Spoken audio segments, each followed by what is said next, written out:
Hello दोस्तों, कैसे हैं आप सब। आशा करता हूँ आप सब बढ़िया होंगे। अमर क्रिएशंस के इस नए वीडियो में आप सभी का स्वागत है।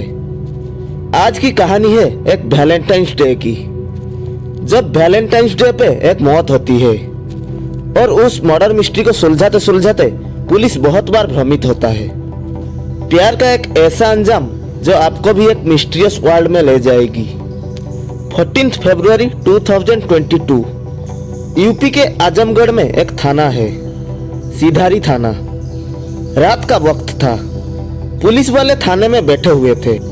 अचानक फोन की घंटी बजी।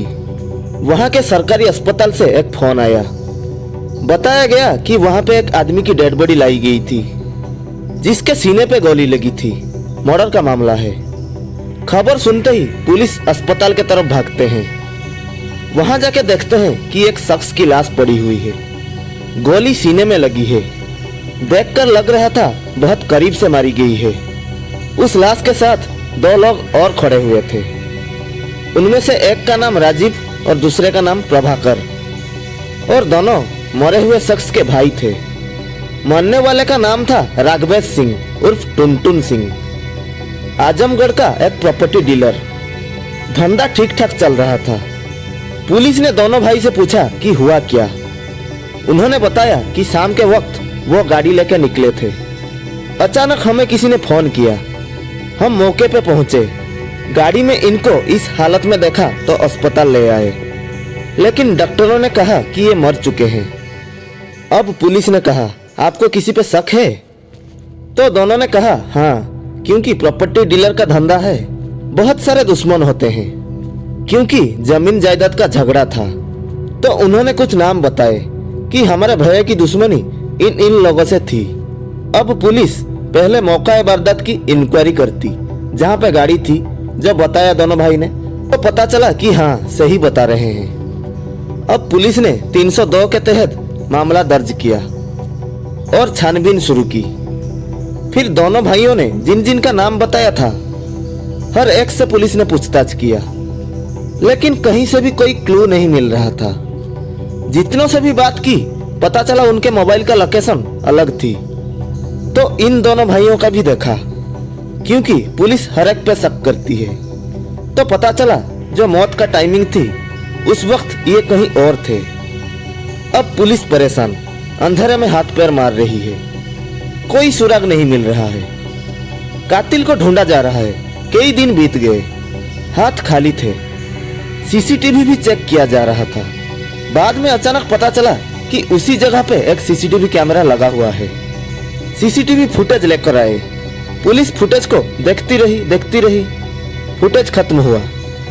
फिर पुलिस ने कहा, दोनों भाई को लेकर आओ। अब राजीव और प्रभाकर, इन दोनों को पुलिस पकड़ के लाई। बोले, बेटा तुमने झूठ बोला, पुलिस को गुमराह किया। अब चलो अंदर। तो दोनों भी घबरा गए। इधर बात फैल गई कि टुनटुन सिंह के कत्ल के इल्जाम में दो सगे भाई को पकड़ा गया है। तो अब दोनों भाई ने कत्ल क्यों किया? ये सवाल अभी सस्पेंस बना हुआ था, लेकिन असली कहानी अभी खुलनी बाकी थी। एक ऐसी कहानी जिसको बाद में जो भी सुना चौंका। एक ऐसी कहानी जिसमें पुलिस ने जिन दो लोगों को उठाया, लगा कि ये कातिल हैं, वो कुछ और निकले। जब पुलिस ने सीसीटीवी को खंगाला तो इत्तेफाक से कैमरा का एंगल बिल्कुल सही जगह पे था। उस कैमरे ने यह दिखाया कि 14 फरवरी की रात एक गाड़ी उसी जगह पे जहां ये कत्ल हुआ था आके रुकी। कैमरा चालू है, गाड़ी से कैमरा दूर है।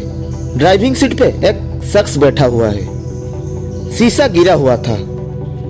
बहुत देर बाद उस कार के ड्राइविंग सीट से एक हाथ बाहर निकलता है। जूम करके देखा गया कि उस हाथ में एक पिस्तौल था। पिस्तौल का मुंह आसमान की तरफ था। थोड़ी देर बाद उस पिस्तौल से एक चिंगारी सी निकली। अमूमन जब फायर किया जाता है तब ऐसा होता है, लेकिन यह समझ नहीं आ रहा था कि आसमान की तरफ गोली क्यों चलाया गया। इसके बाद फिर कार में कोई हरकत नहीं हो रही है। गाड़ी के ड्राइविंग सीट में कोई बैठा हुआ है और उस गाड़ी से अभी तक कोई भी बाहर नहीं निकला है। इस बार गाड़ी के अंदर से चिंगारी कुछ सेकंड के लिए दिखाई देती है और इसके बाद कुछ नहीं होता है।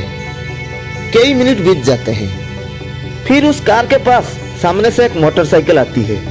उस पे 2 लोग सवार हैं।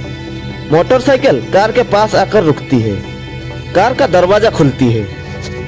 इसके बाद पहले से जो शख्स था उसकी हाथ पैर पकड़कर बराबर की सीट में बिठाते हैं, दोनों मिलकर। एक शख्स कार के ड्राइविंग सीट में बैठता है और दूसरा आदमी वापस बाइक पे बैठता है और कार वहां से निकल जाती है।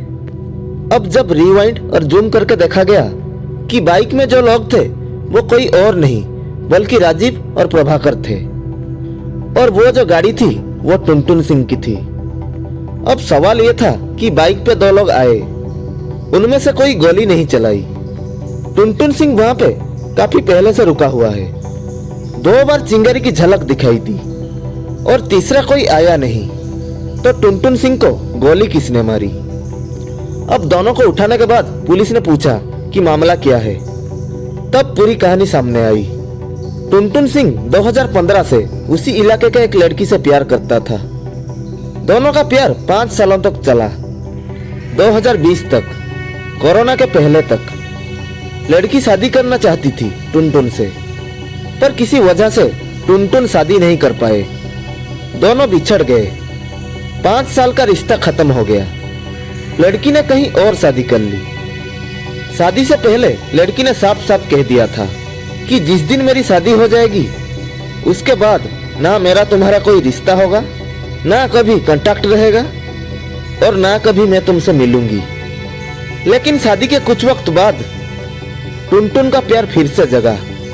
टुनटुन दोबारा उस लड़की को फोन करना, उसका पीछा करना शुरू कर दिया, पर लड़की ने बात नहीं की। उसके फोन को काट देती, ब्लॉक कर देती, नंबर चेंज होता, फिर वो ब्लॉक कर देती। ये सिलसिला चलता रहा। तमाम कोशिश कर ली टुनटुन ने, लेकिन लड़की नहीं मानी और टुनटुन किसी भी तौर पर उसे मिलना चाहता था। इसी बीच में वैलेंटाइंस डे आ गया।